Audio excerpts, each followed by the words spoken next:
ఈరోజు రగన్న నిన్ననే కలిసి ఇట్లా మన వెలమ బంధువులందరికీ సంబంధించిన డాక్టర్స్ మీట్ ఏర్పాటు చేద్దామని నేను చాలా సంతోషంగా ఈ కార్యక్రమానికి వచ్చేసాను. నాకంటే పెద్దలు దీని ప్రకారం పెట్టాలి. మరియు ఉన్నాయి గాడ్ ఆఫ్టర్ గాడ్, దేవుడి తర్వాత దేవుళ్ళందరూ మేము మీ అందరికీ, వేదిక మీద ఉన్న పెద్దలందరికీ నమస్కారాలు తెలియజేస్తూ, ముఖ్యంగా మన కరీంనగర్లో ఏంటంటే ఈ యొక్క కల్చర్ ఏదైతుందో మిక్స్డ్ కల్చర్ వచ్చింది. దీనికి రెండు కారణాలు. దీని పక్కకి ఎల్ఎండి కానీ, మిడ్ మానేర్ కానీ, ఎల్లంపల్లి కానీ, ఇవన్నీ రియాప్టేషన్ విలేజెస్ అన్నీ ఇక్కడ వచ్చి కొద్దిగా మన ఐడెంటిటీని దెబ్బతీస్తాయి ఇక్కడ. కానీ ఇప్పటికి కూడా సిరిసిల్ల కానీ, జగిత్యాల కానీ, మెట్పల్లి కానీ, part of Warangal, part of Adilabad ఏదైతుందో మనందరికీ కూడా ఇప్పటికీ వెల్మలంటే ఒక గౌరవము, అదేవిధంగా అక్కడ ఉన్న వెల్మలకు కూడా ఒక బాధ్యత కూడా ఉంది. మరి ఇప్పుడు ఎవరిని చూసినా కానీ ఒక కల్చర్ అంటే ఇది మనము గొప్పగా మనము సంతోషపడాల్సిన విషయం. అదేవిధంగా ఈ యొక్క కల్చర్ను ముందరకు తీసుకుపోవాల్సిన అవసరం కూడా ఉంది.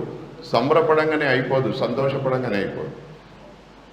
ఒక కల్చర్ ఏంటంటే ఎవ్వరు ఆపదలు ఉన్నా కానీ మొట్టమొదలు రియాక్ట్ అయ్యేది వెల్మలే, సహాయం చేసేది వెల్మలే,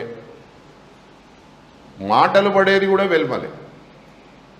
ఇంకా చివరిగా మీకు ఏంటంటే ఆశ్చర్యకరమైన విషయం, ఎవ్వడు పనికి మాలిన సన్నాసుడు రోడ్డు మీద ఏ తప్పు చేసినా, అరే మనం ఎంత మంచి చేద్దామని ప్రయత్నం చేసినా వెంటనే వాడు ఏమంటాడు, అరే వాడు దొరరావని ఫకరు బాగుంది.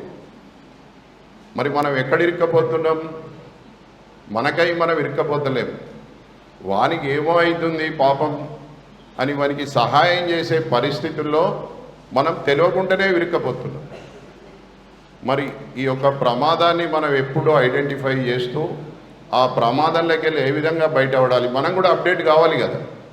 సొసైటీలో మనకు గౌరవం ఉంది, బాధ్యత ఉంది, అన్నీ ఉన్నాయి. కానీ మనం కూడా ఉందని వెనకట్లాగా పాత తరం వాళ్ళలాగంటే మేము కూడా కావచ్చు అందులోకి, మాలాగా కాకుండా మీకు మీరు ఇన్నోవేటివ్గా అందులోకి వెళ్ళి బయటపడుతూ మన పెద్దలు ఇచ్చిన యొక్క గౌరవాన్ని మనం అలాగే నిల్చుండబెడుతూ, ఇందాకే చెప్పాను మీకు, అందరు ఏం చేస్తారు, ఇబ్బంది అయితే దేవుని దగ్గరికి పోతారు, గుడికి పోతారు, దండం పెడతారు, మొక్కులు పెడతారు. కానీ మీ దగ్గరికి వచ్చే పేషెంట్లు మాత్రం మిమ్మల్నే దేవుళ్ళలాగా భావిస్తారు. మరి మిమ్మల్ని దేవుళ్ళలాగా భావించినప్పుడు మీ బాధ్యత ఎంతుందో అర్థం చేసుకోండి. ఇప్పుడు ఈ రోజుల్లో మనం చూస్తున్నాం, చాలామంది డబ్బులకు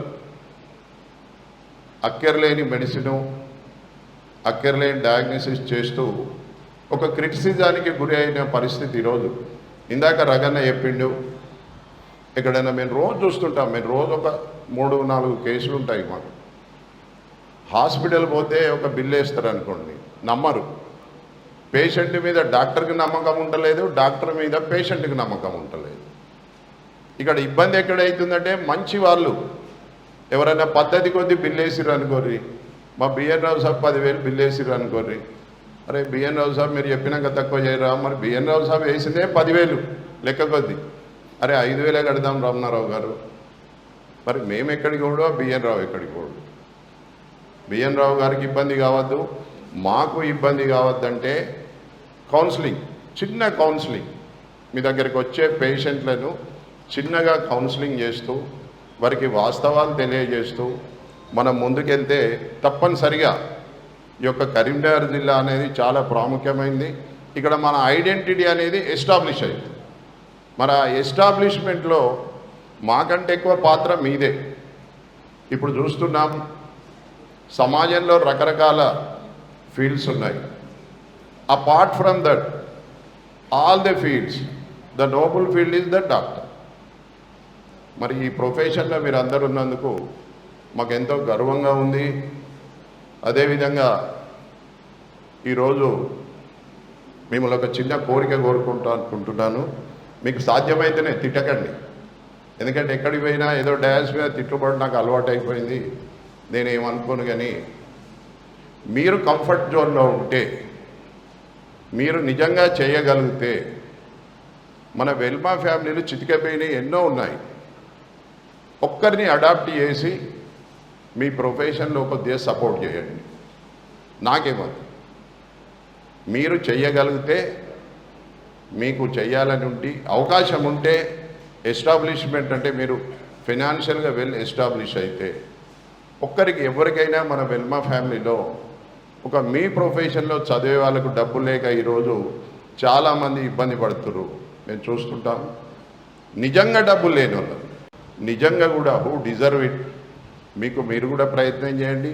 మీకు తెలిసిన వాళ్ళని అడగండి. ఎక్కడన్నా అవకాశం ఉంటే అట్లా చేస్తే రేపు భగవంతుడు కూడా మన పిల్లలకు మనకు మంచి చేస్తాడని ఆశిస్తూ, నాకు ఈ అవకాశం ఇచ్చిన పెద్దలందరికీ, డాష్ మీద ఉన్న పెద్దలందరికీ, ముఖ్యంగా నిన్న ప్రత్యేకించి వచ్చిన రగన్నకు థ్యాంక్ యూ 1 and all.